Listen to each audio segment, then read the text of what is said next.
Et salut à tous, c'est Amnèse. Aujourd'hui, on va se retrouver pour une petite vidéo sur une espèce que je vous ai pas encore présentée. Il s'agit de ma Camponotus barbaricus. Donc je l'ai mis dans un petit nid de chez Anthouse avec son petit cache rouge. Donc j'en suis à 5 ouvrières, ce qui est déjà pas mal pour cette année. Donc comme on peut le remarquer, j'ai reçu une gine, malheureusement avec il lui manque un bout de patte arrière, hein, mais elle a l'air de se démerder. Là on peut voir deux petites ouvrières qui se battent pour le couvain. Donc c'est le couvain qui reste de cette année, hein, ça n'évoluera pas bien sûr, car bientôt la diapose, hein. Donc c'est une espèce que je vais mettre en diapose dans les 12 degrés pendant 3 mois au moins. Donc je pense que cette espèce va exploser l'année prochaine, en espérant bien sûr, hein. Je ne suis pas encore sûr, hein. J'espère que la diapose va bien se passer en tout cas. En tout cas, magnifique espèce, donc une espèce qui nous vient d'Europe du Sud, hein, ce qui est sud de la France, Italie, l'Espagne et aussi nord de l'Afrique. Donc c'est une espèce donc qui est assez agressive, hein.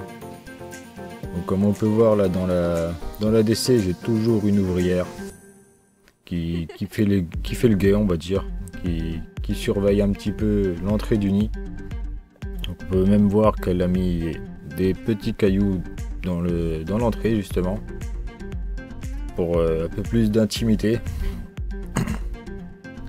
Donc cette espèce, je l'ai reçue il n'y a pas très longtemps de chez Anthouse justement, que j'ai eu en cadeau.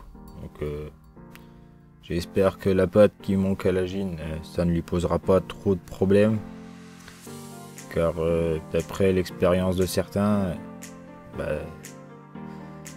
ça n'a pas très bien fini avec ce genre de gine. Mais bon, j'espère que ça va quand même aller.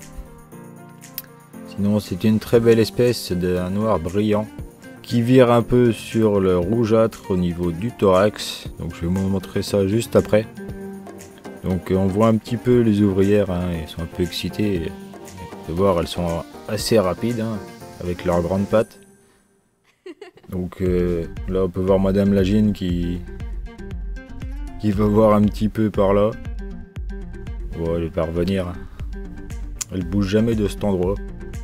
Des fois elle est toute seule ici, les ouvrières vont de l'autre côté. Que je verrai du coup, j'avais ouvert le passage là pour pouvoir les mettre dedans et éviter qu'elles s'évadent quoi. Donc du coup j'ai essayé de mettre un tapis chauffant de l'autre côté pour les faire aller là-bas, mais bon, ça ne marche pas. Du coup, comme on peut voir là, sur le côté du thorax de la gine, le petit rougeâtre que je vous disais. Du coup là, elle n'a pas une très grosse trophalaxie, du coup on ne voit pas au niveau du gastre les traits significatifs qu'elle a bien mangé. Mais elles se nourrissent plutôt bien, surtout de liquide sucré. Comme on peut voir justement en haut à gauche là, le petit ouvrière qui a une belle physiogastrie. Donc elles sont quand même bien nourries et généralement c'est celles qui s'occupent du couvain qui se nourrissent le plus. Mais bon, comme le couvain n'évolue plus, elles se nourrissent plus beaucoup en fait du coup. Donc on verra bien d'ici la diapose. Donc c'est tout, moi je vais vous laisser là-dessus les amis. N'hésitez pas à liker et à vous abonner si la vidéo vous a plu. Sur ce, on se retrouve pour une prochaine vidéo. Ciao ciao tout le monde.